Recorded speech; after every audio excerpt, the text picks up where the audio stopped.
Hey yo les gens, c'est Slayersfire pour une nouvelle vidéo. Une vidéo pour un nouveau top 5 en fait, enfin c'est pas vraiment un top. C'est les 5 différences, voilà, c'est plutôt des différences. Les 5 différences entre le football américain et le rugby. Bon, je pense que tout le monde les connaît, mais j'avais quand même envie de faire cette vidéo. Avant que la vidéo commence, je tiens à préciser que je vais essayer, comme l'ancienne vidéo, de l'envoyer à Play Comedy Club. Non, pas Play... putain merde, comment ça s'appelle, Le Bon Plan du Geek, voilà, excusez-moi. Donc voilà, je vais essayer de le renvoyer à Le Bon Plan du Geek. Et sur ce, on attaque tout de suite. Allez, c'est parti. Alors pour commencer, les 5 différences, on commence avec les protections, car comme vous avez pu le remarquer, au rugby, il n'y a pas énormément de protection, ils ont juste de temps en temps un casque et c'est tout. Alors qu'au football américain, ils ont une armure complète. Je vais essayer de vous les citer, je reviens tout de suite. Voilà, alors les armures qu'il y a au football américain, il y a un torse, donc un torse qui protège. Ils ont un pantalon, bon ça normalement tout le monde le sait. Ils ont un casque, ils ont des protèges hanches, donc il y a un espèce de truc en mousse aux hanches. Un casque et après des genouillères, des trucs pour protéger, donc c'est à peu près ça. J'essaie de trouver, je vais vous mettre une image quand même dans la vidéo. Et on attaque tout de suite avec la 4ème différence. Allez, à tout de suite. Alors pour la 4ème différence, les règles. Donc comme vous savez au rugby, il faut mettre un essai. Donc pour mettre un essai, il faut aplatir le ballon derrière la ligne adverse. Alors qu'au football américain, il faut juste dépasser une ligne, et au football américain on appelle ça un touchdown.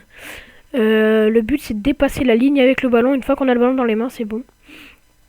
Et au rugby, il y a pas de... Au fait, au football américain plutôt, il y a des yards. C'est-à-dire qu'on a je sais plus combien d'essais pour passer des yards, et si on n'y arrive pas, bah la balle arrive aux adversaires. Alors qu'au rugby, il faut juste traverser le terrain et marquer l'essai. Il n'y a pas de... Si on a raté 3 essais, la balle est à l'adversaire, c'est toujours... la balle est à celui qui l'a. Voilà. C'est parti pour la 3ème différence. Donc la 3ème différence, c'est le ballon. Alors ils sont à peu près pareils, identiques. Sauf qu'au football américain, il y a des coutures. Normalement, les vrais, il y a des coutures au-dessus du ballon qu'il n'y a pas au rugby. Et souvent, c'est du synthétique. Les ballons comme le foot, comme le rugby, normalement, avant c'était de la peau de cochon. Sauf que au final, en fait, au rugby, avant, ils jouaient avec un ballon rond. Et le ballon s'est écrasé au fur et à mesure. Et du coup, ils ont décidé de garder le ballon ovale. Donc voilà. J'essaierai de mettre des images aussi dans la vidéo. C'est parti pour la 2ème différence. Pour la 2ème différence, c'est que le football américain est plus violent que le rugby. Parce que déjà, au football américain, ils ont le droit de plaquer au-dessus de la taille. Alors qu'au rugby, ils n'ont pas le droit. Ils ont des protections. Parce que au football américain, on a le droit de plaquer même si on n'a pas la balle. Certains joueurs ont le droit de plaquer. Certains joueurs, même s'ils n'ont pas la balle, ils ont même le droit de leur mettre des espèces de coups de boule, d'y aller à tête baissée.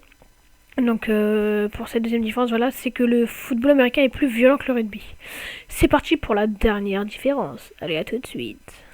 Et la dernière différence que j'ai pu trouver, c'est que au football américain, on a le droit de tirer la balle en avant et pas au rugby. Donc au football américain, en fait, c'est parce que comme ils ont 3 tentatives pour passer 10 yards, ils ont le droit de tirer la balle en avant. Parce que c'est pour ça qu'au rugby, il n'y a pas de 3 tentatives pour 10 yards. Au rugby, c'est toujours faire la passe en arrière. Si on fait la passe en avant, c'est un en avant, donc c'est une pénalité. Donc voilà, j'ai fini cette vidéo. J'espère qu'elle vous aura plu. Si c'est le cas, n'hésite pas à laisser un petit like, à t'abonner. Et si le bon plan du geek me prend, gros big up à vous plutôt. Et sur ce, je vous laisse les amis. Ciao, bye bye.